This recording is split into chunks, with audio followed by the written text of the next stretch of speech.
So again, thanks everyone for joining. We have really good attendance again today. So again, I'm pleased that everyone is willing to take some time and update their contracts and hopefully learn a few new things, or even if it's just get reminded of the importance of protecting your clients and having thorough contracts. And I had a few questions over the last few sessions, and we discussed it a little bit, but just keep in mind that the contracts we're going over and the templates that I've put on web forms for everyone to share is, assuming that you're in a non-competing, balanced market where you can put in a lot of clauses and there's not going to be a lot of pushback. Use your best judgment, obviously, if you need, with your client's permission, and hopefully something in writing that they authorized you to take things out or otherwise modify it so it doesn't protect them as well. Try to always remember to protect yourself, because buyers and sellers have very short memories when it comes to what you talked about. So that's, to me, one of the more important things is to make sure you're bulletproof from any kind of a complaint. But at the same time, obviously, your agency duty is to protect your client. So the goals for today, similar to last time, is just review all of the essential clauses that should be in all detached contracts and how they protect your clients. And I know for some of you, some of it may seem obvious, but I'll be honest, I'm looking at a lot of contracts and in a lot more detail over the last few weeks, just because I was doing these courses. So I'm not just reviewing quickly and saying, oh yeah, there's a title clause. I'm actually reading it and seeing what it says. And again, with titles and other ones, there's just, I think people get used to doing things a certain way and their clause changes, or there's a typo. I've seen that a number of times where there's a typo that just never gets caught. And it's not that it's going to cause a problem in court or anything, but it doesn't necessarily make you look your best when there's typos or words not separated, or you're saying that the seller warrants something when it really should be the buyer acknowledges something, that kind of stuff. It just looks sloppy. And then also understand why you're using certain clauses and the way that they're worded matters. And then at the end, we're going to review some situations and in this contract that are specific to certain things that happen. So a tenancy or new construction or an owner builder or unauthorized accommodation. So we'll cover all of that as well as we go through. Some of it's going to be a bit of a repeat from the condo one, for example, with tenancies. So we'll just go over it quickly, but it serves as a good reminder, and there'll be some new information hopefully as well. One of the first things when I was creating this contract, because this is the first contract I've had to create in the new web forms, and I wish it was for an actual buyer, but it isn't. But you'll notice here that the sellers, and I don't know, you guys let me know if this happens all the time or if this was just a glitch, but both the seller's names showed up on one line. And what we really should be doing is correcting that, of course, because what happens is on the last signature line where the seller is signing, there's two names and then there's no name for the second seller. So again, just trying not to be sloppy, to have a properly written contract, try to correct that. And when you correct it on page one, it usually corrects it on the last page. I had to save it and then reopen it, and then it worked. So I don't know if anyone has any comments, if that's common or if that was just a glitch. Anyone? It was pretty common. Sometimes it happens, sometimes it doesn't. I don't feel like I've seen it in a while. Okay, cool. That's good to know. Anyway, so just a note. So double check that to make sure that your contract will flow through properly. Again, it's not the end of the world, but it is just something that is correct, and it makes it a neater contract for everyone to use. Interrupt. I think to actually make sure you have it on two lines, you need to edit the contacts as in part of in the contact section on web forms, rather than just import the data. Because if it imports the data, it imports it as a single line, and there, according to Tina, there is no way for us to input into Paragon like two separate buyers. So Paragon always assumes it's one line, so you have to change it on their contact section. Yeah, so when you're saying the contact section, Gavin, you mean on when you're going through kind of the wizard, that first part? Exactly, yeah. Okay, like, see, I didn't do that. I just changed it on the contract itself. So you're right, that's probably a better way to do it, is to do it in the contact section, then it'll just flow through correctly. Also, if you change it on the contract itself, it doesn't auto-populate down through the whole contract. Yeah. So you there's only the one page where they sign their name, everything else is initials, isn't it? Oh no, the last page, yeah, where they're signing, yeah, but it's just if you change, anyways, But yeah, no, I noticed that, and it didn't change it for me until I closed out and then saved it, and even then, it only fixed one of the names, not the other one. yeah. And your addendums also won't be changed Good unless you point. do it the All other right. way as well. So yes, let's do it One in time. the let's do it in the contact section, then it'll work through for the entire contract session. Again, just wanted to quickly say, you know, I like the idea of 6 p.m. I don't know if anyone else uses that. I see it in some contracts. So it's just a reminder that if you want to have a life, maybe start using that. For detached houses, that's what we're going through here. Just to let you know that, well, sorry, I'm going to start over. Most of the things that I've sold have been condos. I'm just silencing my phone here, it distracted me.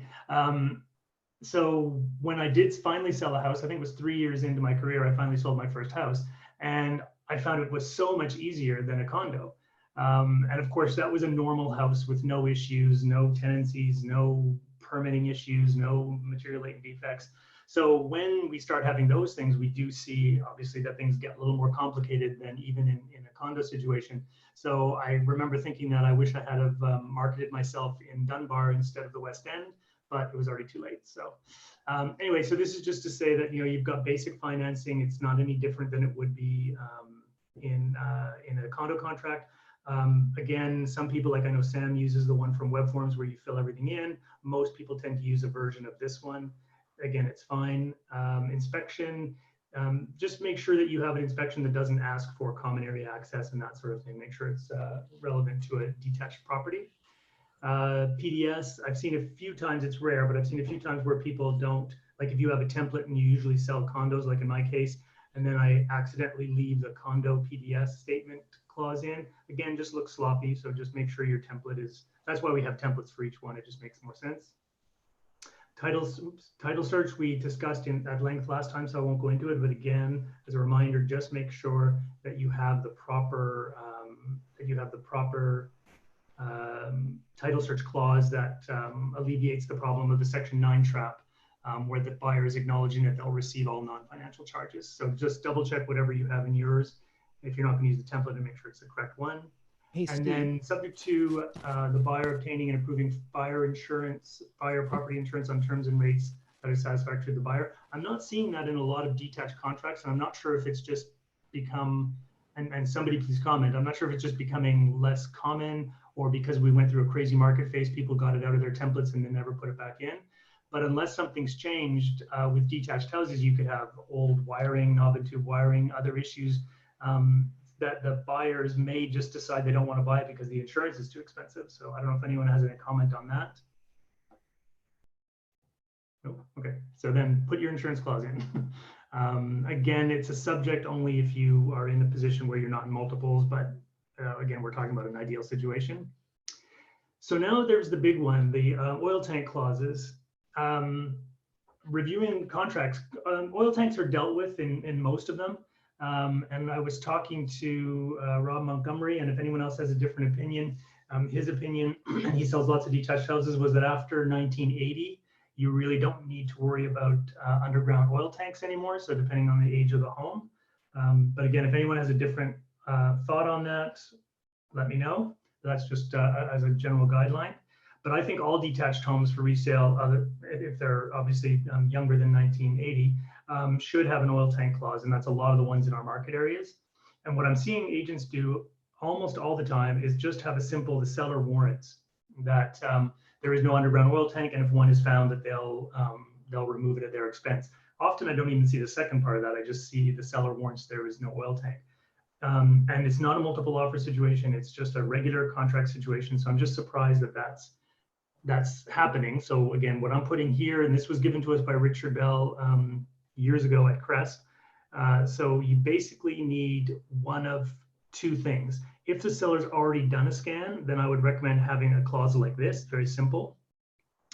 Subject to the buyer receiving and approving a ground penetrating radar underground storage tank scan provided by the seller at the seller's expense on or before 6 p.m., subject to the sole benefit of the buyer. And using a ground penetrating radar, from what I've been told by all the tank companies, is it's the best way to find out. It's like the Cadillac of the scans. So I don't know, again, if anyone wants to comment, are sellers doing this before they list? Are they getting a ground penetrating radar or just a simple scan? What are buyers doing? You guys let me know. On suspect properties, we're getting ground penetrating radar now. It just eliminates any unknown. And a lot of my clients like it because it gives you some security that in the future, you're not going to have someone come back to you with a $30,000 bill to take care of a tank that was on your property before, and you're forced to sue the people from which you bought the property from. Okay. So we are doing it before. Perfect. And even if you aren't, or let's say you're on the buying side, because that's the perspective we're doing this class from, that you're on the buying side. So if the seller provides you just a regular old, scan and not a ground penetrating radar, this clause at least gives your buyer the right to do that, and it has to be provided by the seller. So if they sign this, they have to go and do another ground penetrating radar scan. And if they don't want to do that, then they would cross it out. And then that's when you would use the second clause. And it's very detailed, it's very long, but it is the one that protects the buyer the most. And again, this was provided by Richard Bell. And what I love about this, and any clause that you write should always cover the what if scenario. So if you're saying that they're going to repair certain things, well, what if they don't? If they're going to do cleaning, what if they don't? Like covering the what if scenario, especially on something as expensive as an oil tank, is very important. So again, the part in yellow is just in the template as a reminder. So please don't leave that in the contract. Same thing with the previous one. If the seller already has done a scan, don't leave that in the contract, please. That's just meant there for your reference, because the template, you'll see it in web forms, has both of these, and you're meant to pick one and delete the other one. Sorry here. Okay, so subject to the buyer on or before 6 p.m. at their expense conducting an inspection of the property to determine the presence of an underground oil tank, this subject to the sole benefit of the buyer. Please remember, if you have this in and you copy and paste your subject removal, don't copy and paste the rest of this clause. Because if you copy and paste the rest of this clause into your subject removal, you're actually removing the requirement of the seller to do any of these things. You're removing it from the contract. So if you're using this clause and you're then removing it, only remove the first paragraph up to where it says the subject is the sole benefit of the buyer. Don't remove the rest. Otherwise, you've just taken all of that out of the contract. But this is the what if scenario. So if an underground oil tank is discovered, then the seller agrees at their expense to remove the underground and remediate any contaminated soil, including adjacent properties. If it's migrated prior to completion date, the removal of the storage will be in accordance with applicable municipal, provincial, federal regulations. The seller will provide all documents to the buyer showing that it's been done, and a final environmental report from a qualified environmental scientist and oil tank removal service. So that's if one's discovered, that's what has to happen. Again, what if? In the event that the required work cannot be finished prior to the completion date, the seller agrees an amount equal to the quoted cost of removal and remediation from a qualified oil tank service company. So you'll have a quote, will be held back from the proceeds until the work can be completed and all required documentation has been provided. And then another what if the inspection does not indicate an oil tank being present and one is found later on, including following completion, the seller agrees to indemnify and save harmless the buyer from any liability, costs, and fines related to it. So it's a big one, and I'd love to hear from some of you on why you like it or don't like it or would or wouldn't use it, because I'm not seeing really anybody use this. Steve, I like that clause. One of the things, that very last portion of it, the last paragraph says, if it doesn't turn up an oil tank and there is one later, it doesn't say if soil contamination is found later, and it is entirely possible that an unscrupulous seller or someone prior to the current owner removed a storage tank, didn't do it by permit, did it in the middle of the night, dug it up, sent it away. And there is soil contamination that's later found because a neighboring property is doing something and discovers it. That doesn't appear to be covered in the clause. It just says if there's a tank found. If the neighboring property is the source of the problem, then the polluter pays legislation in BC covers it. But you do bring up a very good point. Yeah. Oh yeah, okay. But you do bring up a very good point, because that has been known to happen. Where there is no tank, but there's contamination. It doesn't seem to emanate from any of the surrounding properties. So, so I asked Richard that question, and the reason it's covered is because of the last sentence. So the seller agrees to indemnify and save harmless the buyer from any liability, any costs, any fines related to the tank. So that includes migration and soil contamination. But that says the tank, so that's the tank it says that's the found. tank. If there's no tank on the property, then it can't be related to the tank because it doesn't Maybe exist. it should be you're saying if related somebody to takes the at tank, and somebody takes the tank out underground. and there is soil contamination, they leave it there. Yeah. Yes. I will check with Richard on that. If there's a clause we Maybe- should be adding, we'll do it. But I'm not sure if he either didn't contemplate an unscrupulous seller or if it's just not needed. But I'll find out. I'll make a note and find out, and we'll modify it if we need to. But otherwise, was that a clause that you guys think you would use? Or I know from conversations, a lot of people seem to think that they don't want to overcomplicate their contracts. And I know this is a long one, but it's the only one I've seen that protects the most, almost 100%, the buyer from an oil tank.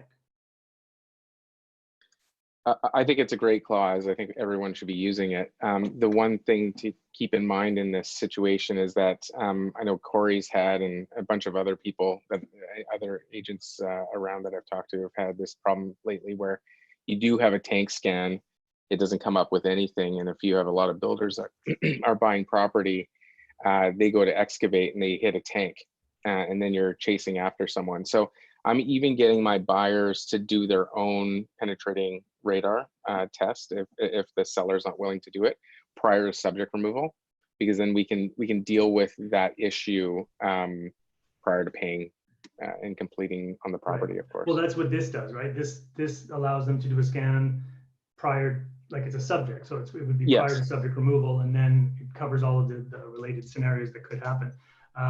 But I don't want to name names, but everybody seems to just be using the seller warrants, and I'm surprised. So I would like to suggest that, given the market is shifting and it's not a seller's market necessarily, although I know it depends. Right now, there's no inventory.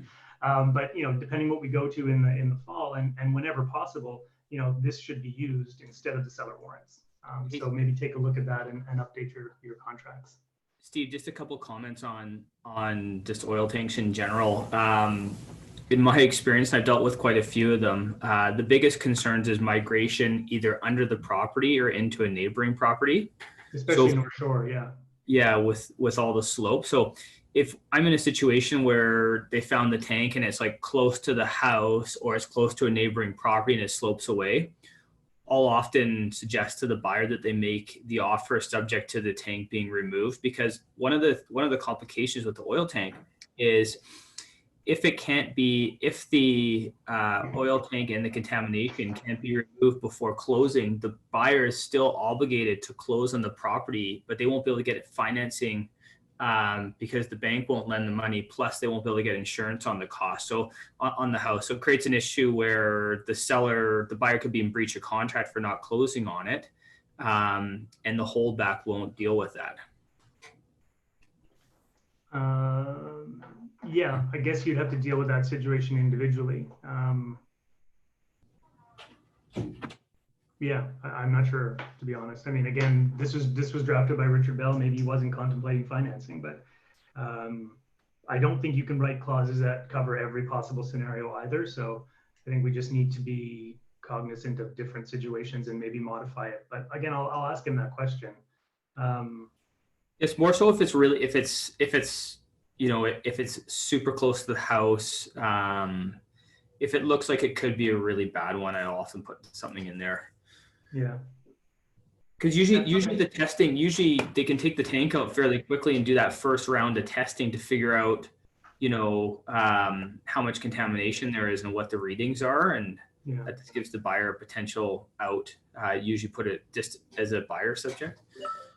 Yeah, I suppose they could agree to change the dates if there was an issue with the financing and they couldn't close, and both parties are expected to act reasonably. So, but yeah, I'll ask, because I'm going to check on the other thing that Sam brought up. I'll ask him about that as well, just to make sure that this is still a relevant clause. I don't see why it wouldn't be, but yeah, let's see if we need to update it.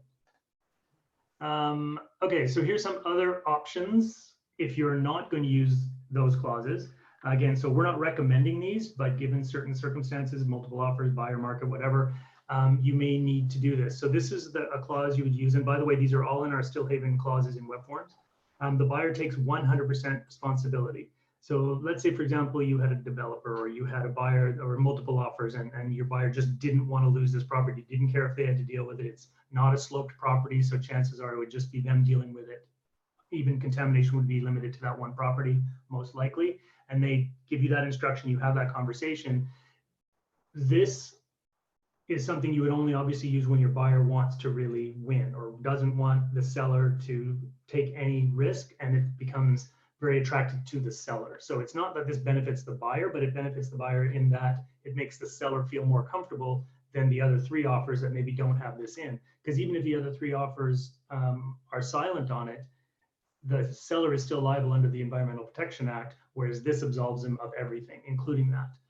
So the buyer acknowledges, covenants, and agrees that the seller has made no representations to assume all liability under any environmental laws or regulations, to release, indemnify, and save harmless seller from any liability under any laws and regulations, and to sign a release agreement prepared by the seller's lawyer related to the terms contained in this section on or before completion date. So total absolution of the seller for any responsibility. And you guys are all listing agents, so you can see how that might be attractive to a seller in a multiple offer situation that could maybe tip the scales. So something to consider. Again, we don't recommend it, but it has its use. And this is the simple warranty that we also don't recommend, but this is what I see a lot. So seller represents and warrants that there are no underground storage tanks, contamination, or hazardous waste on the property. I see people add in, if one is found, the seller will remove it, blah, blah, blah. Well, what if the seller's from Hong Kong? Good luck, right? So that's why this doesn't really help much, because all it is a warranty, and the warranty is only as good as finding and making the guy pay it. What if they go bankrupt? What if they're a corporation and you can't sue them? So there's lots of different things that could cause this to just not be workable. So again, not recommended. All right, so just for fun, we threw in a sale of the buyer's property, because I sometimes get asked about this and what goes in the blanks. And I don't know why Web Forms doesn't just tell people what goes in the blanks, but obviously this would also apply to strata. So subject to the buyer entering into an unconditional agreement to sell the buyer's property at 123 Main Street. That's an obvious blank, hopefully, you guys all know that. On or before whatever date. However, the seller may, and this is where you can be a little creative and change it, upon receipt of an unconditional offer is what I would put in as a buyer's agent, because I don't want the seller bumping me because they have a subject offer, only if they have a subject free offer. And again, please comment if that's not something that you find useful or easy to get through. I've just found with strata, when I use this, often they won't even notice that it says unconditional, or they'll think that's fair, and it's usually gone through, no problem. If they push back, you might put upon receipt of any offer, any acceptable offer. So obviously as a listing side, you may want to change that, but as the buyer side, that's what's best for the buyer. So I just did this, Steve, a couple of weeks ago, and Sean Gregory came back and he's like, yeah, they're not okay with unconditional. I'm like, isn't that always the way it goes? He's like, no, but he's like, but I'm going to start using this myself. Not on this side, but when I'm yeah, so no, Steve, I kind of wanted to put in, and I put in a contract the other day that I kind of wanted my 7 days of subject removal. So I was like, well, you can't bump me until I've had my 7 days of completed time to do my financing and do everything. If I've already got an offer on the other place, I kind of wanted to be bumped once I have my grace period of the 7-day subject removal. Yeah, so that's up to you, right? That's why I'm saying it becomes a negotiation. Personally, I think it's better for the buyer it's better for the buyer, if you're writing for the buyer, that the seller can only bump you if there's an unconditional offer. Unconditional offer, but at least they can't bump you for at least a week anyway. So they can't get one tomorrow if I've got subject removal in a week's time. I want them to say, if I've got like a 2-week subject removal, at least give me a week at the beginning, so they can't bump me until after the first week. Yeah, but they don't necessarily have to tell you that they've accepted that offer subject to the seller no longer being obligated. Doesn't mean you still have 7 days. They may only tell you once they remove subjects. It's up to the listing agent how they want to handle that. There's no requirement to tell you that they have another offer. But can you push that so they can't bump you at any time? They can only bump you after a certain date? I mean, the 2 parties can agree to anything, so you just have to decide. Hello. Okay. Yeah, you could definitely, I've done that before. Yes, this is Ruth. You put a specific date on it, apart from the within 72 hours, but after a certain date, so you do protect your 7 days. That's a good point, Duncan. Yeah, like, because what I've seen happen is, you have an accepted offer on Tuesday, and all of a sudden you get bumped on Wednesday or Thursday. So that's true. I like that idea, Duncan. Is that what you were referring to? I'm assuming the situation similar. Yeah, that's what I was referring to, like having a date so that they can't just kind of bump you the next day. You get like time period I've to seen that sort too. of- That's actually not a bad idea, of course. Okay. And then, of course, as a buyer's agent, you want as much time as possible. So I put 72 hours. Most listing agents would push back on that. You make it 24 or 48 hours. And then, of course, there's conditions for sole benefit of the buyer. So that's why I wanted to put it in, because it's good for discussion. There's always different opinions on what you want to put in for that. These are just, again, similar recommended terms to strata, not much different. Seller warrants that the appliances included in the purchase price will be the same as those viewed. So I just wanted to highlight that because, again, I think that's an important one, especially for higher end homes, so that the sellers don't remove appliances and replace them with cheaper ones. The buyer acknowledges everything will be in substantially the same condition. That's the same as the strata one. And then I highlighted this, and the only thing changed from the strata one is that we don't put anything about the parkade or the storage locker because it's not a strata. So the seller will remove all garbage and debris from the interior and exterior of all outbuildings of the subject property.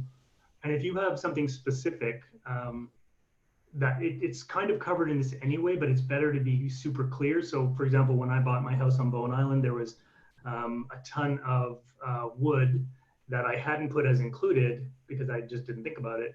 And I didn't want them to remove the wood because it was pretty valuable. I'm pretty sure they didn't want to remove it either, but I knew I wanted it. So then I just made sure that I said, excluding wood or added it. So again, just anything that you want not left on the property, especially if you see big piles of old cars or something, just make sure that it's specific in addition to what's already here, if you think it's appropriate. And then the one thing I've noticed, and maybe somebody wants to comment on this, I'll see this clause: the seller will allow buyer access to the property with reasonable notice on 2 separate occasions, or 3 or 4, whatever, for the purpose of taking measurements, appraisal estimates for renovations. And then I see another clause that basically says the seller will allow access within 24 hours for the purpose of appraisals.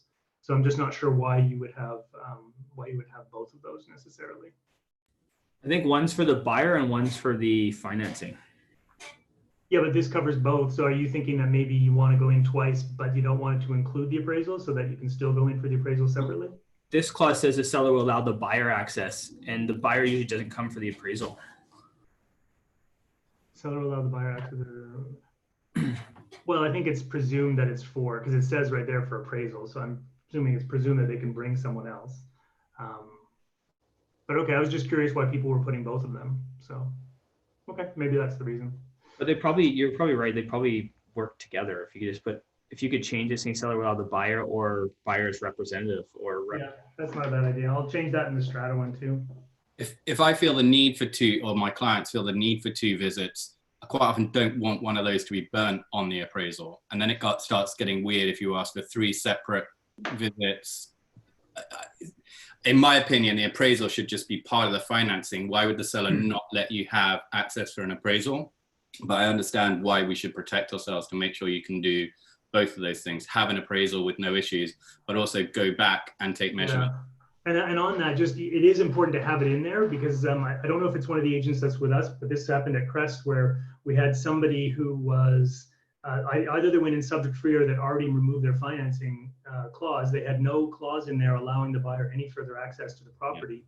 Yeah. And I don't even think it's because they wanted to go with a different bank. I think the bank that they were going with just pulled out and they had to get different financing and they had to have an appraiser. And the seller basically didn't want this contract anymore. I think the market had gone up or maybe there was a backup, I can't remember, but the seller was refusing access and there's nothing in the contract to grant access for the purpose of an appraisal. That's not built into the financing. And once you remove the financing clause, it's done. You have no right to further access. I think you're right. You would be allowed access under the financing clause. But once you remove it, there's no right to any more further access. And don't forget, sellers often, once subjects are removed and they start packing, they may not want buyers to come in because buyers can get buyer's remorse. And again, any of you guys that are heavy listing agents, let me know. But I know when I was doing a lot of listings, I didn't like the buyer coming back in after subject removal. It was just never a good idea. Steve, I put in my contracts that right in the financing clause, seller will allow access for appraisal. And even if I have a subject free, if I say buyer is arranged for suitable financing, period, seller will allow access for appraisal. Yeah, and that's what I'm seeing. I'm just seeing both of them and I wasn't sure about the reason. And I like what Gavin said, you don't want to blow one of the buyer visits on an appraiser. appraisal rather. So having them separate is not necessarily a bad idea. I just wasn't sure of the reason for it. It gets even more complicated when you might have more than one appraisal. If your client doesn't get a good term or gets denied and you have that second appraisal, you'll need, like we just have access for any appraisal appointments as a separate line, and it works well. Okay, so I was just going to, no, I'll add that for both condo and for the detached then, because that makes sense. would you just add an S to the end of appraisal and just say allow access for appraisals, plural? Yeah, Would but that if I cover leave this clause, it's only 2 times. Yeah, if you did a separate one, would you just say instead of allow access I would just say on any appraisal, appraisal, just for the purpose of okay, any appraisal, and then it covers it. perfect. I agree in putting that with the financing clause, but on this one thing that I've made sure to add the last few years is that when it's the buyer's access, that it's for a maximum of 1 hour. And I do that buyer because I don't want to spend 5 hours at the place after they've bought it. So my only comment on that, Ina, and I agree with you, is so you should change it on yours. But when we're writing this for the benefit of our buyer, we shouldn't be thinking about ourselves. So I would just say, if you want to do that, go ahead. But as a general rule, I would just say the buyer has the right to access, and I would just let them know, hey, I got to be out here at 2 o'clock, so you got 2 hours. But yeah, I understand what you mean for sure. Okay, this is good. Okay, so this one I added, and again, please feel free to comment, but I know again from Remax, I had this issue where, and again, I'm not sure if it's someone who's with our brokerage now, their buyers purchased a house, it was, I think, June, and they weren't taking possession until September or late August, and the beautiful garden and the beautiful lawn were now dead. And the seller just decided, I'm not watering anything, there's nothing in the contract. And you're right, and someone's probably gonna say, well, the contract says it has to be in substantially the same condition. Yes, that's true, but now you're still having to sue the seller when they probably thought they could get away with it. They didn't know about that line. So having a specific clause in here saying that they'll maintain and water the yard and gardens and otherwise maintain the property and estate substantially the same as when last viewed, I thought that was a good idea. Any thoughts? Okay, well, I'm gonna Can't water your lawn in Vancouver in summertime. Well, that depends on the year, and usually you're allowed to, at least in the beginning, you're allowed to water it at least once a week, aren't you? Well, anyway, I would say, you know, they have to do it. If they can't water, they can't water, then you can't control it. But I know it depends, like right now there's a huge snow cap, so I'm not sure that we'll have any restrictions this year on the watering, but in Tawasin, we've never had a restriction other than to once a week was the worst we had. So, okay, so here's a change that I made to the standard web forms for the grow up. And it was actually from something that Phil Ray mentioned. He just took a class, I forget which class at the board, and I think it was a managing broker, whoever was teaching the course, they were recommending that you state that there is a potential with medicinal marijuana that depending on how the government looks at it and how lenient they are, you could grow an almost, I don't think it's really unlimited, but an almost unlimited number of plants.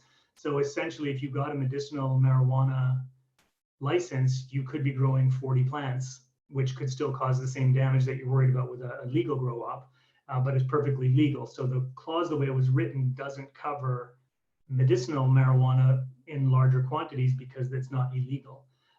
So I modified it slightly. I didn't like the way that the managing broker or whoever it was had worded it, because it was saying all marijuana, and I could just see a lot of listing agents or sellers having a problem with it because you're allowed to grow 4 plants, and there's people that do grow 2, 3, 4 plants per property. So by putting something that they're warranting that there's never been any marijuana grown, you're forcing an issue. You're forcing someone to maybe admit that they had the plants, which then causes a red flag. So I thought this was a better way of wording it. So that's what I put in, and give me your thoughts. But the seller representative warrants that during the time the sellers own the property and the buildings and structures thereon have not been used for the growth of marijuana. The actual clause itself says just illegal substances. So for the growth of marijuana for any purpose, including medicinal, beyond a total of not more than 4 plants. And then he warrants the same thing, that it's to the best of his knowledge, the property and buildings have never been used for the growth of marijuana for any purpose, including medicinal, beyond a total of 4 plants. So it forces the seller in a situation where they did have 25 plants that were perfectly legal to grow for medicinal purposes. It forces them to disclose it, and then your buyer can decide, okay, maybe I need to have a better inspection of the basement because that's where he was growing it or whatever. It just forces the seller to make that disclosure where the clause in web forms doesn't. So thoughts on that, anyone? Hey, Steve. So maybe we'll put this to the group, and I'm having a text message with Ben back and forth as well, because yesterday we were having a bit of a debate where I was a little bit worried about the fact that the seller is warranting during the time that the sellers own the property, that there's no grow up, but we're kind of leaving the door open a bit, because if the seller didn't do due diligence into a grow up prior to the purchase, and then they go and sell it to my buyer, their lack of due diligence actually may pass the buck onto my client, who then can't go back and sue them because they didn't have prior knowledge. Like we just saw in the oil tank clause that the warrant wasn't limited to the time that the person owned the property. How is this different in this case then, Steve? You mean where it shall survive and not merge or whatever? That Well, no, it's because you're getting the seller to warrant during the time that they've owned the property. It hasn't been a grow up, but you're kind of opening the door in the fact that, to the best of their knowledge, prior to their ownership, it wasn't a grow up as well. So if someone goes in blind, buys the property, doesn't ask the right questions, and then sells it to my client, they can sign off on this because it wasn't a grow up while they owned it, and they don't have any knowledge prior to. So when my client buys it and finds out it's a grow up, like, obviously we're trying to do all the due diligence we can, but if for whatever reason we can't find it anywhere, and then there's a newspaper article or something like that pops up after the fact, my client's on the hook. They can't go after the previous owner. So that's the only part that I worry a bit about, and I wonder if the group has any suggestions on how to. My question, well, I'm just going back to the oil tank clause. It's on the screen now. Yeah. That's for something specific to be removed if it's found at a later date. It's not asking the seller to warrant that there's never been one forever than ever. It's just saying if one is found. So it's a little bit different than a grow up situation where there's nothing to find. It just hasn't been used as a grow up for 10 years. So I don't think that's a good comparison. But then the other thing is, so if you go back to the grow up clause. Yeah. So it's saying the seller represents that, to the best of the seller's knowledge and belief, the property and the buildings and structures thereon have not been used. If they find out in a newspaper article that it had been used, then they would have to prove that the seller knew about it, right? But you can't, we had this discussion also on Slack a little while ago, but you can't ask a seller to warrant forever and ever, because they can't. They can only warrant what they know, which is why this is written the way it is written. It was by CREA lawyers, because that's just how the law works. You can't ask them. Now, there's nothing stopping you individually from putting the seller warrants that the property has never been used. And I see that in contracts. I don't honestly know if it's ever been tested by the courts, but I don't think it would stand up, because again, we're a buyer beware province. So the buyer, your current buyer now that's buying it, needs to do their due diligence. And if that's important to them, they need to contact the city, they need to contact the fire department, who's ever responsible in that municipality for grow ups.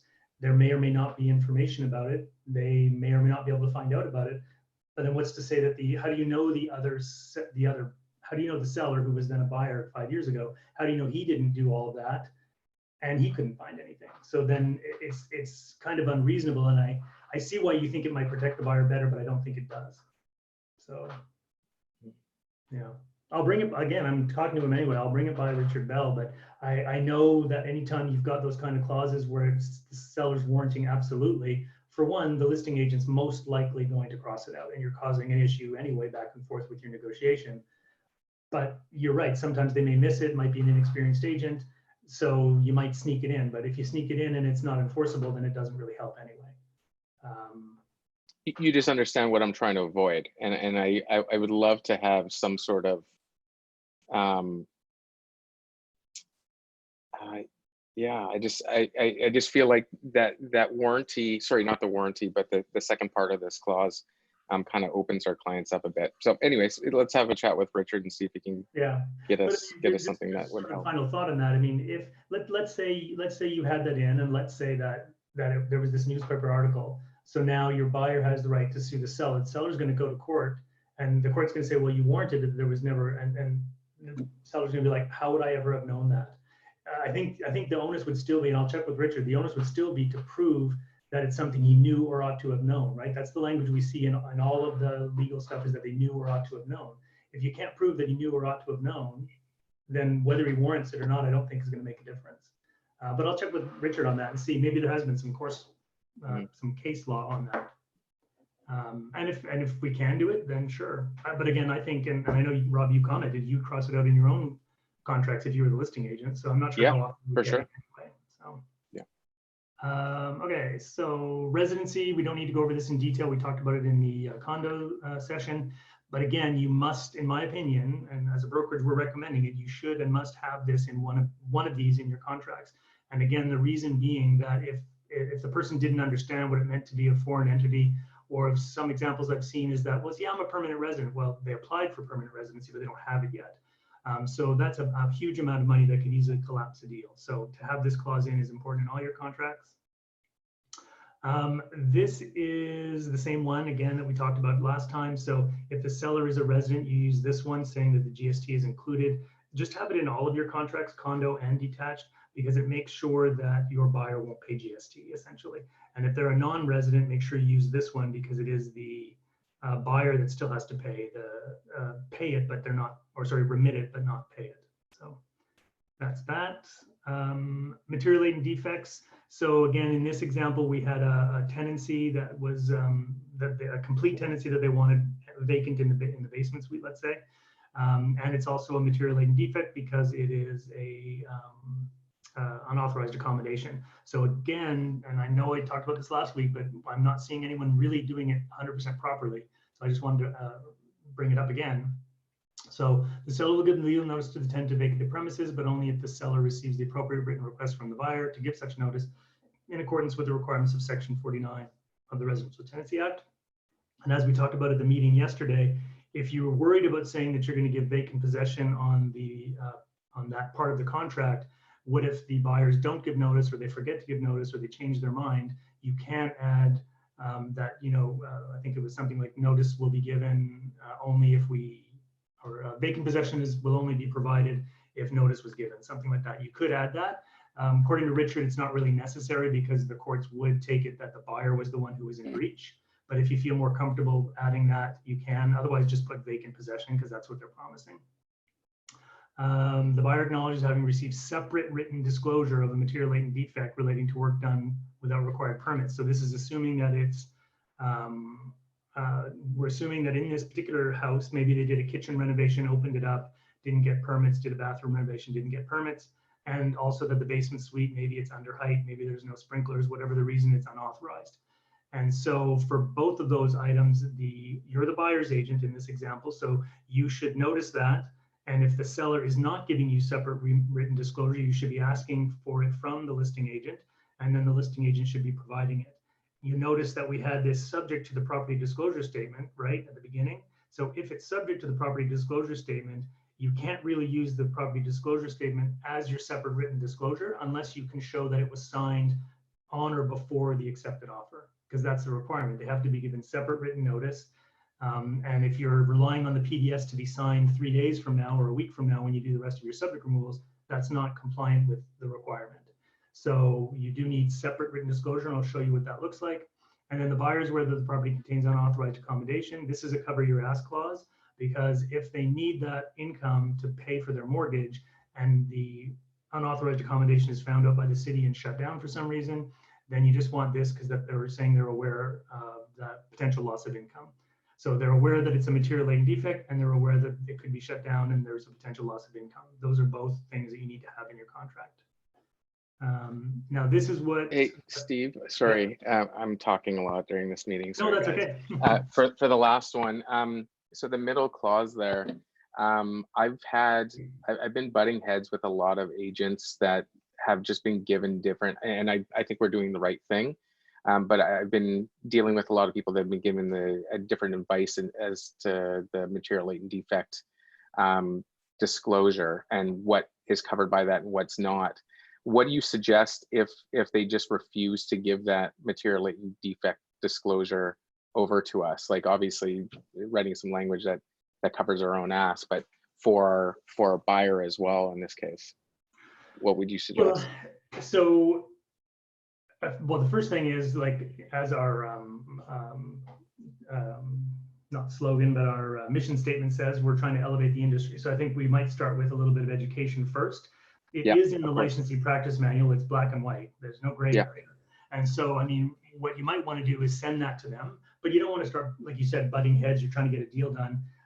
The important thing is you've asked for it. You've done your job. If they refuse to give it to you, then I would still put this clause in, and you would have to modify it so the buyer acknowledges having received disclosure of a material latent defect, even if you're the one that you're not really supposed to be providing the disclosure, but you've made them aware of it. So at least the contract says that they're aware of it. So the buyer acknowledged having received disclosure of, or the buyer is aware of material. I would say the buyer is aware of material latent defect relating to work done without permits and unauthorized accommodation. Just reword it to be that, because that covers you. The buyer can't come back and say they didn't know. They can't say they didn't know what a material latent defect was, because hopefully you've explained that to them. You could even give them the form, which I'll show you. Like, you could say, this is what the seller should have given you. I'm not the one who's supposed to be giving you this notice, but this is along the lines of what you should have been given, but they haven't. I still want to put this in so that you're acknowledging that you're aware of it. That's all. I don't think there's any other way you can do it. You shouldn't leave it out, because it is important that they know about it and acknowledge they knew about it before the contract was accepted. Yeah, I'm just worried about doing that without, like, maybe there's multiple material latent defects and you're not specifying which material latent defects are in here. So but it's I'm worried about backing. It's not your job to disclose. So all you can do is disclose what you know, right? So you should know, by checking with the city, you should know if permits were taken out, and you have enough experience to know that that suite is unauthorized for whatever reason. Now, if you're not 100% sure it's unauthorized, then you might want to modify the clause to say the buyer's been advised that the basement suite is most likely or is likely an unauthorized accommodation, is to make their own inquiries if important. Okay. Yeah, so you just need to, and that's what you kind of have to do anytime something different comes up, is you just change the wording around, and I'm happy to look at it, of course, to see if something should be added. But you just have to do the best you can in those situations. And I know you're coming up against that a lot with material latent defects, especially. We're doing it right, and it seems like 90% of the people aren't doing it right. Hopefully, if we keep doing it right, and you guys are so busy, we'll eventually get everybody educated and on the same page. Okay, so this is end of tenancy. We went over this last week. There's one for Stillhaven in our forms. There's one on web forms. Just make sure if you're on the buying side and you're asking for vacant possession, don't forget that this has to be given, and make sure you give it early enough. Because if you give it, as I think Ruth, I don't know if she's on, but she's mentioned last time, if you give it on the 30th or the 31st, unless you can get it to the tenant in person, it's not going to be effective. So make sure you plan accordingly for that. And again, this is just a reminder, we talked about it last week. Don't have your buyers trying to do a sneaky way of getting vacant possession. You certainly don't want to be colluding to breach a provincial legislation to get rid of tenants because your buyers don't want them. So you should be making sure it's bona fide. If they're telling you anything else, you should be warning them, and then just go from there, I guess. But this is the big one, major, because they're called renovictions, and this is why the legislation was changed. So it's 4 months notice now, and you really can't. There's almost no way to give the substantial renovation notice when you're an agent. You should never actually be doing it, because it has to be the buyer doing it once they become the owner. So never ever give any kind of a notice based on substantial renovation if you're an agent. You shouldn't be involved at all. And then this is the disclosure of material latent defect that I was hoping you guys would all be filling out, and a lot of you are, which is great. But again, if you have unauthorized accommodation, work done without permits, and you're on the listing side, you should be providing this prior to an offer being written. And I'm noticing a lot of people, maybe they saved it to their computers. We were asked to create a new version where the buyer signs it. The old version, the buyer doesn't sign it. So please use the new version, which is in our forms, and not the one you saved, so that you can get the buyer to acknowledge it. Because even then, ideally you should have that clause in that we discussed, saying the buyer acknowledged having received separate written notice. But if you don't have that, at least you've got something dated by the buyer showing that they were given notice the same day or the day before or whatever. So, and again, if you have a seller, a listing agent that won't cooperate and you need to give information to your buyer, the second page here does go over why it's a material latent defect and what that means. So that might help with your buyer if you're trying to explain what it means and why you have to put the clause in. All right. Again, this is no different from the strata one. So just again, the buyer is satisfied with the size and square footage of the property. It's one of the bigger complaints that I get from people. Also, that I think goes to litigation is that the buyer thought it was 2,500 square foot when it's only 2,300 square foot, and they think that they got ripped off. Sorry, just before you move on from the material latent defect, just one quick note. If you're writing material latent defects acknowledgements into your contract and you're writing subject free, make sure you've talked to their mortgage broker to make sure that that material latent defect disclosure doesn't impact their financing. Just have that conversation in writing somewhere with their mortgage broker. right. Very good point, Ben. Very good point. And what if it does? Then don't write subject free.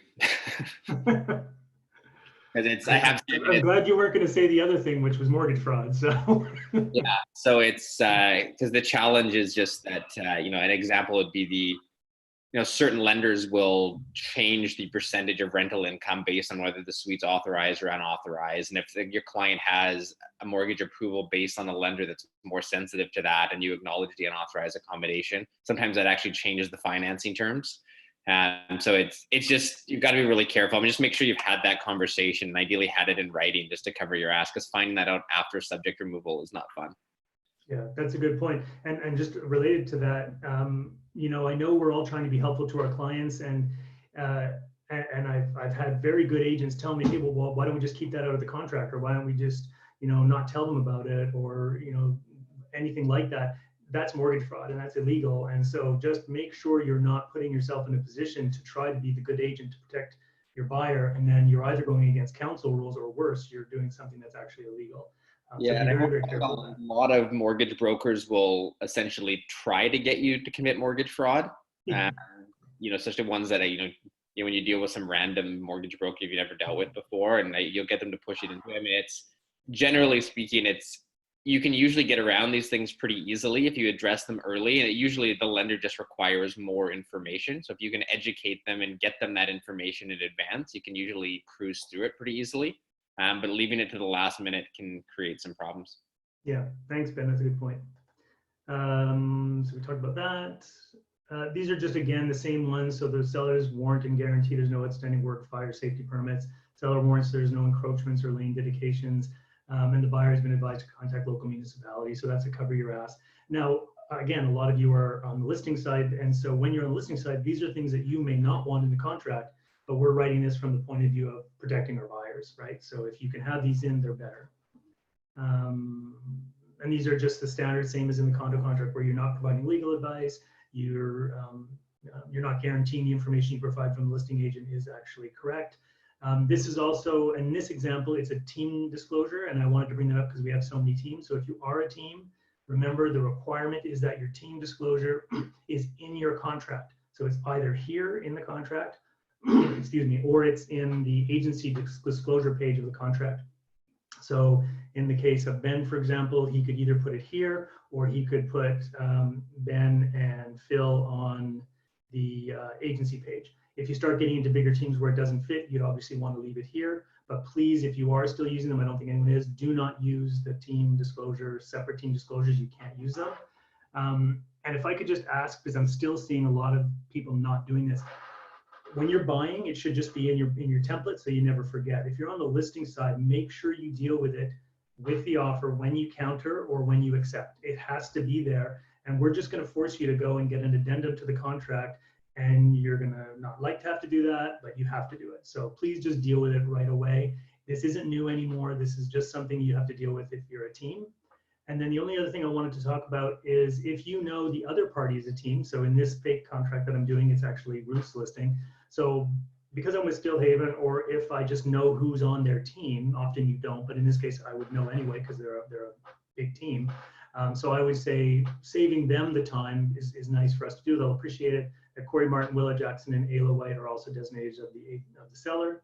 And then for my team that I'm supposed to be on, the parties to this contract understand and acknowledge that Buffy Summers and Jean-Luc Picard are also designated agents of the buyer. Bonus points to anybody who knows who those two people are. Come on, I'm not that old. Star Trek. Jean-Luc's easy, but Buffy, I'm not sure. Vampire. Knows who Buffy Summers is? No. Buffy the Vampire Slayer. Yes, thank you, Tara. Buffy the Vampire Slayer. I don't feel so bad not knowing that. It's actually a really good show if anybody wants to watch it. I have all of the DVDs. Okay, so then, so this is, again, if the buyer wants to be able to assign the contract. We talked about it last week. I'm not going to go into any big detail, but just remember that you don't necessarily have to use an assignment clause. You can just cross out 20A or only part of 20A that allows for the assignment but doesn't allow for the profit to go to the buyer. So again, just keep that in mind. And if you are doing that, this is another one that a lot of people are still doing wrong, so I just wanted to quickly go over it again. If you're modifying 20A or you're adding a clause that modifies 20A as the buyer's agent, it is your job to provide the notice to seller regarding assignment terms to the listing agent when you submit the offer, not a week later, when you submit the offer. If for some reason you're on the listing side and the buyer's agent doesn't do that, you should be doing it. The disclosure still needs to happen. You can't say, well, the buyer's agent didn't do it, so too bad. You still have to do it. And you can do it in two ways. You could ask the buyer's agent to do it, remind them it's their job, and do that little bit of education, or you can simply do it yourself. But either way, it needs to happen. So please make sure that you're doing that, regardless of which side you're on. And again, if you do it afterwards, this is just reminding you that doing it afterwards, you are opening the contract, use a repudiation clause, and then use a clause like this, pursuant to 20A, that you're assigning the contract, blah, blah, blah. So I'm not spending a lot of time on that because we covered it last week, but I just wanted to make sure that we were all on the same page with that one. All right, any questions on the stuff we've covered so far? Because now I'm just going to go into new construction real quick. Good. Okay, so the usual suspects with new construction is obviously financing, inspection, property disclosure statement. Often the developer will fill one out, and if they don't, then they'll have a crossed out one, or you just need to modify it. But you should still ask for it because there's no reason why it shouldn't be filled out. And then title search, you're still going to want that for sure, because there could be issues on the title. And then these are, again, the usual ones that you would leave in from the previous contract. And I did create a template. So if you go into our web forms, there will be a template for a Stillhaven template for condo contracts, a Stillhaven template for detached contracts, and a Stillhaven template for new construction. So feel free to use those. When you create your own template from them, obviously change whatever you want. You just can't change the template itself, our template. So you're going to still have the buyer satisfied with square footage. You still want them to contact local municipality. That's a cover your ass clause about views, traffic patterns that could affect them. You still want them to acknowledge that you're not providing legal advice and you're not guaranteeing the information provided by the developer or the listing brokerage. You definitely still want the clause related to their residency for the reasons we discussed, having to do with the property transfer tax. You still want the buyer to have access to the property. And I'm going to add the appraisal, so that'll be another one you'll definitely want to have. I think that's a good idea.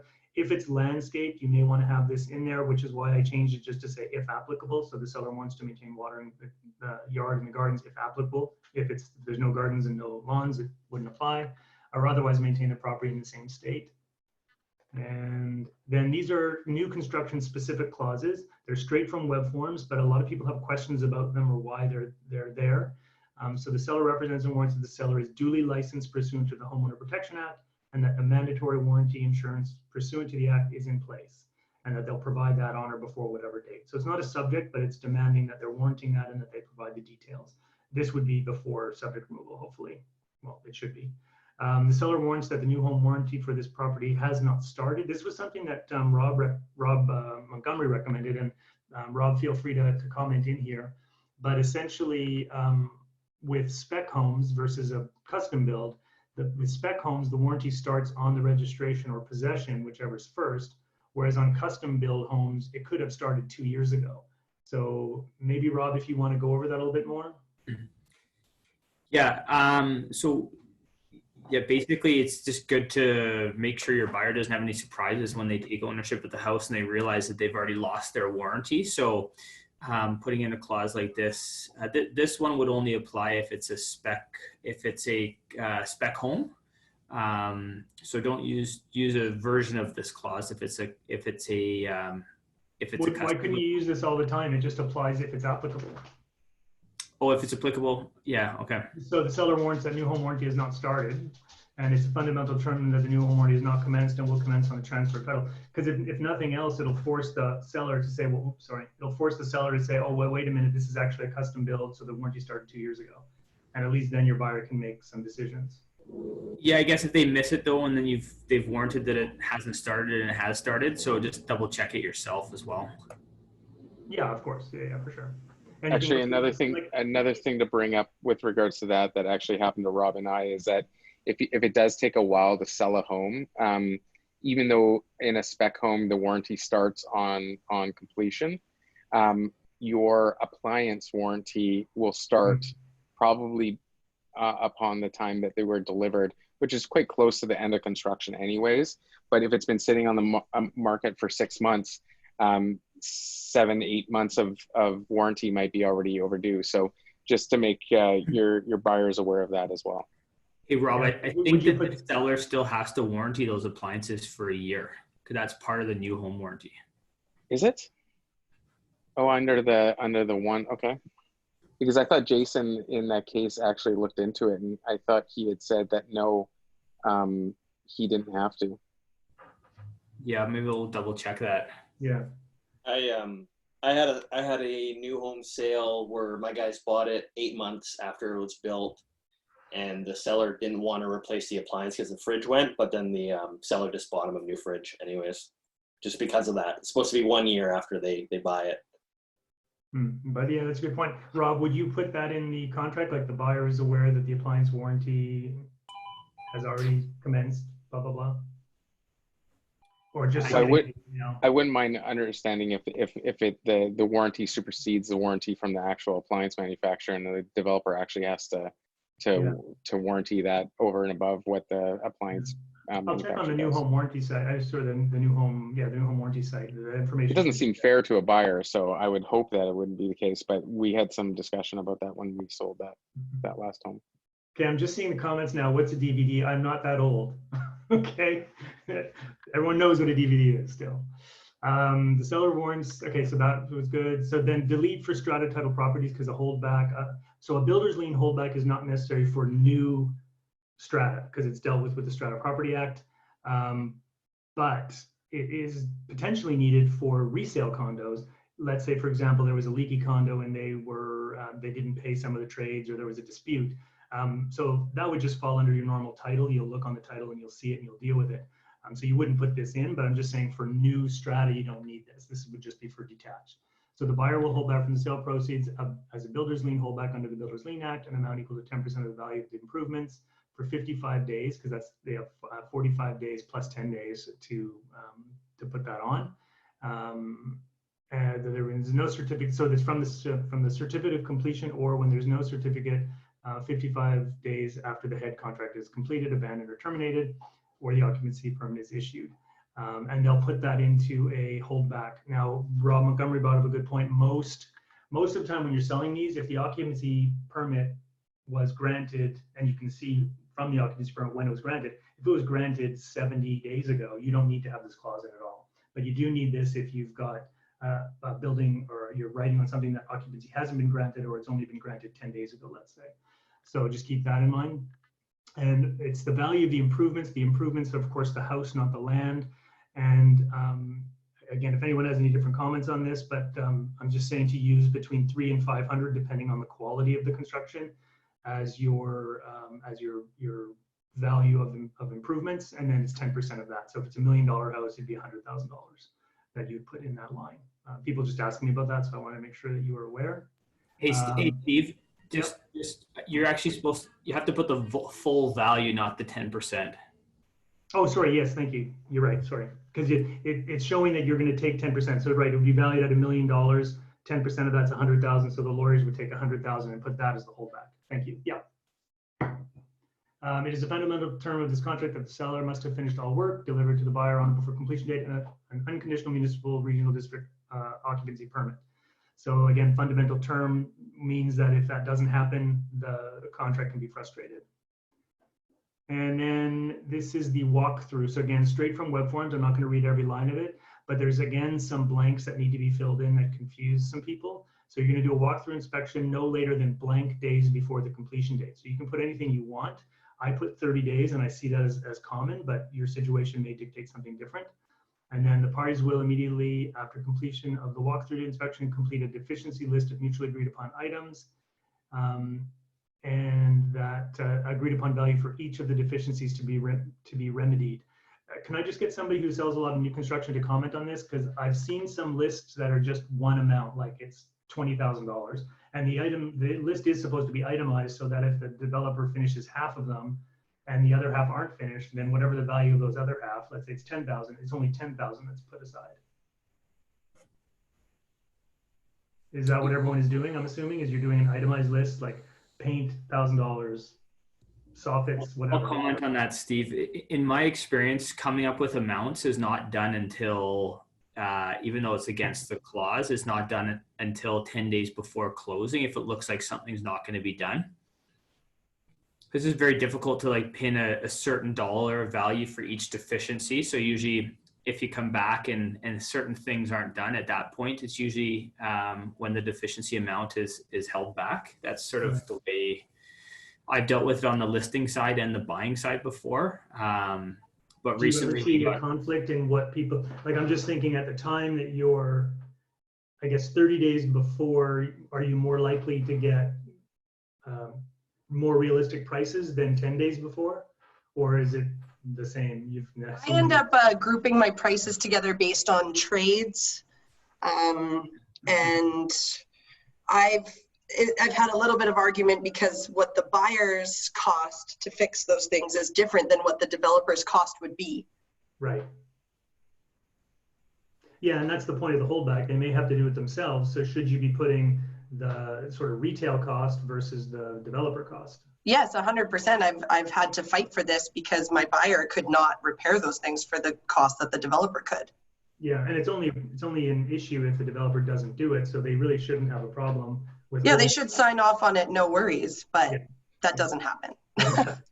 The other thing that I have seen is if you actually state within this clause that it's 2 times the developer retail price, because I want them to have some skin in the game, right? If it's going to cost $500, I want $1,000. So just to make sure that it's going to get done. So you could do 2 times the cost of retail of a retail fix in that situation. If you were not representing the buyer and if you were representing the builder, like, would you accept that? Would you find that reasonable? Well, most of my builders will do it, so they don't care, and I push that on them. Okay. So yeah.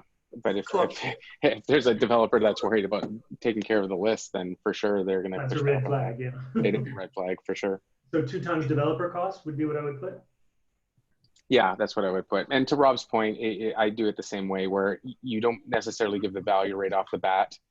You wait until you have a small list of things that weren't able to be rectified before completion. So you guys have an initial deficiency walkthrough, like after, once it's firm, and then you let them get going on that list, and then you do another walkthrough. What do you think? Usually it's not 10 days out, because if there is still stuff that needs to be done, my guy needs enough time to go back in and fix things. So usually it is 14 to 20 days out. And if there's things at that point that still aren't done, then yes, then we'll put values to those just in case. But at the 2-3 week mark. Okay. Exactly. Yeah. Okay, that's good to know. Yeah, so just make sure you have this in there, and then any disputes. So so obviously what will happen is 10 days before, in this case, that's when you're going to put the amount on it. That's fine. And then if it's not done when the conveyance is done, then they've got X number of days. Here we put 10 days. Again, you could put different amount depending on the situation. The seller agrees that if they have not been corrected, then the amount of the holdback will be released. And I like Rob's idea and Willow's of putting higher than the developer cost, because that'll be more of a motivation for the developer to get it done. But if there is a dispute, it'll be done by under the Arbitration Act of British Columbia, and it'll be at the expense of the seller. So that's what has to be in there. Now, new construction on GST, it's a little bit different than the other GST clauses. So if the seller is to pay the GST, then the seller will pay any GST in connection with this transaction, and the buyer will assign any rebate entitlement to the seller. Purchase price does not include GST. Seller is solely responsible to pay and remit any GST payable. The buyers are only responsible for paying the purchase price and are not responsible for paying GST on top of the purchase price. We did have a situation at our old Crest office where they interpreted that to be that the developer is going to pay the GST, but they're not responsible for it. So they're just taking the buyer's money and paying the government, not they're paying it from their pocket. So you need to be clear with that, similar to the clause you would use in regular resale. And if the buyer is going to pay the GST, then you choose the buyer. The purchase price is either includes or does not include GST, depending on which way you did it. And then the buyer confirms the receipt of independent GST advice concerning the obligation to pay GST and will be responsible to pay any GST and apply for any rebate. You just really want to make it clear 100%, is GST included in the purchase price, and whether it is or isn't, who's paying it and who's remitting it. So just make sure that you've got that clause in there.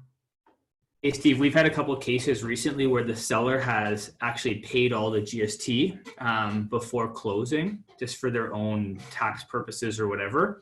Right. So, and then an issue came up is that even though the taxes were paid, the buyer thought that the amount that they're paying property transfer tax was a pre-GST number, but since the GST had already been paid, they have to pay property transfer tax on the full amount. On the amount plus the GST? No, on the amount, on the full amount that they've paid for the property. Which included GST? Well, the GST had already been paid like a couple months ago. So if it was like a $3 million house, including GST, then this actual sale price where property transfer tax would be applicable on would be 2.85 approximately. Right. So just to make sure that in those cases that they know that the property, the price they're paying is $3 million and the GST, the property transfer tax will be based on that. Yeah, I mean, it's essentially the only time the buyer gets upset is when they think something was happening and it doesn't happen. So and GST and property transfer tax, any of those are really, really big ones. So just make sure that you've got it clear, if not in the contract, which is where it should be, at least in an email or something, so that you, again, it's covering your ass, that they can't come back and say, well, I thought I was only paying this, or I thought GST was included. It's not the end of the world when it's a $500,000 condo. It still pisses everybody off, but it's a lot more money when you're talking $3 or $4 million house. So yeah, just be super careful when you're selling stuff that might have GSTs.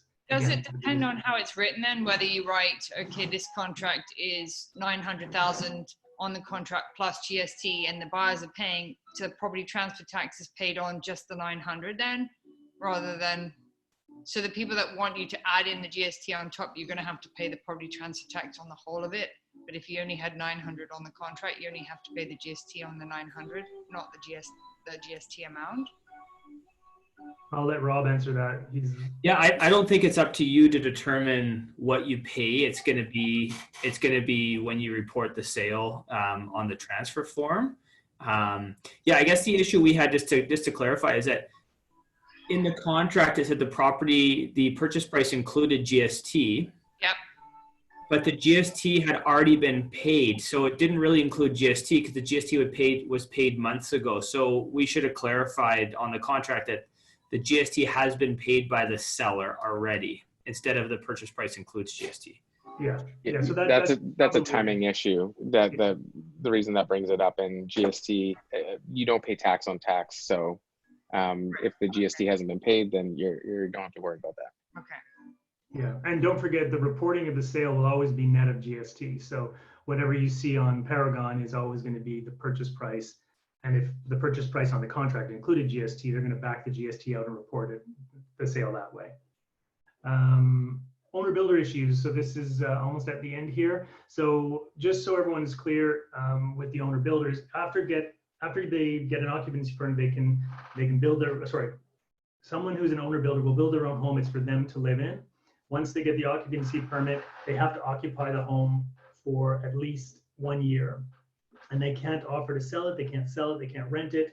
During that 1 year period, after they receive occupancy permits. Now, there is a way they could do it as a hardship exception, but it's very rare that the government will issue that. If you constructed a home under the owner builder authorization, you have to give prospective buyers an owner builder disclosure notice within the first 10 years after occupancy. So you need, if you're the listing agent, make sure you have that conversation, make sure you check to see if it's an owner builder home. And if it is, and it's less than 10 years old, you need to have this, this disclosure notice. And that has to be before you enter into a purchase and sale agreement. So it's like any other disclosure, always prior to the contract being entered into. And it also has to be done for every prospective buyer for the next 10-year period. So if, let's say, after a year and a half, the owner developer decides to sell the home, they have to provide the disclosure notice. And then that buyer sells it 3 years later, they have to provide that disclosure notice, and so on until the 10-year period is up. And basically it just tells the buyers when it was built, when the 10-year period started, if there's any policy or any home warranty insurance in place. And as a buyer's agent selling one, or as a listing agent listing one, you should always be checking the new home registry. The link is there. Tina has it. She can give it to you if you ever need it. And when we take listings on newer homes, we always check this. Tina's doing it as a regular practice. So we generally check that, but again, it would be a good idea for you before you even meet the owner or when you're doing your CMA to know that as well. And I would like, if Corey's still on, Corey Martin, I would just like him to maybe talk a little bit about the interesting situation he had not long ago, where it was, I think, a custom home and they deemed them to be a developer even though they weren't. I'm not sure if Corey's still on, he might not be. No, I guess he's not. I'll try to remember the exact details, but essentially, I think the situation was that they were actually building it for spec, but they weren't the builder themselves. They hired someone else to sell it. Yeah. And then they were labeled developers. Sorry, they were the HBO wanted them to get their building license in order to sell the property. Yeah, if you hire someone to build, but you're the sort of consultant to do that, then you still need the proper form. So again, it's just a bit of a tricky situation. So just make sure when you're dealing with homes that are less than 10 years old, there's issues that you've got to take into consideration regarding the warranty, but especially if it's an owner builder. Hey Willow, who is holding the warranty in that case? Was it the person who hired the contractor, or was it the contractor themselves? It was the contractor themselves. So you'd actually need not a builder's license, you'd need a development license. So that's so basically if you're hiring somebody else, because I did a deal right after Corey's situation, it was very similar, where they had to go get a development license in order to build their next phase, not a builder's license, because they hired a builder who was licensed. Is that the same with like an extension or something on a house? So if an owner builder has done an extension on their own house, then that portion of the extension will be under a warranty? To my knowledge, it's all or nothing. Like you wouldn't enter it if you're substantially renovating something, so 90%, and that's a whole other conversation, then yes, then you would be offering a warranty and charging GST if that's the case. But you're not warranting part of a home. It would be all or nothing. Yeah. And no matter how big the addition is, it wouldn't be considered, I can't imagine it would ever be considered 90%. So exactly. That would never have a warranty. I will give two pieces of 2 cents on this, is that if you ever have someone that comes to you that asks if they should get a warranty or do owner builder, always say get a warranty. Owner builder is such a nightmare, and it will way more than affect the price of the warranty for that developer and any future owner. So that would be my 2 cents on that. Yeah, thanks. So this is the last slide that I had, and again, you guys out there selling a lot of detached homes, is there anything you guys want to add that either we didn't get covered or want to clarify? I think I've covered everything, but I just want to make sure. Yulia, for duplexes, is there anything else you add except strata clause?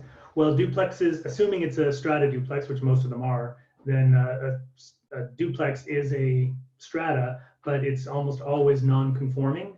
And so you'd want to add the non-conforming, I think it's called properties without a strata council is what the clause is called in web form. So you'd want to add that for duplexes or triplexes or any of them that are not run in compliance.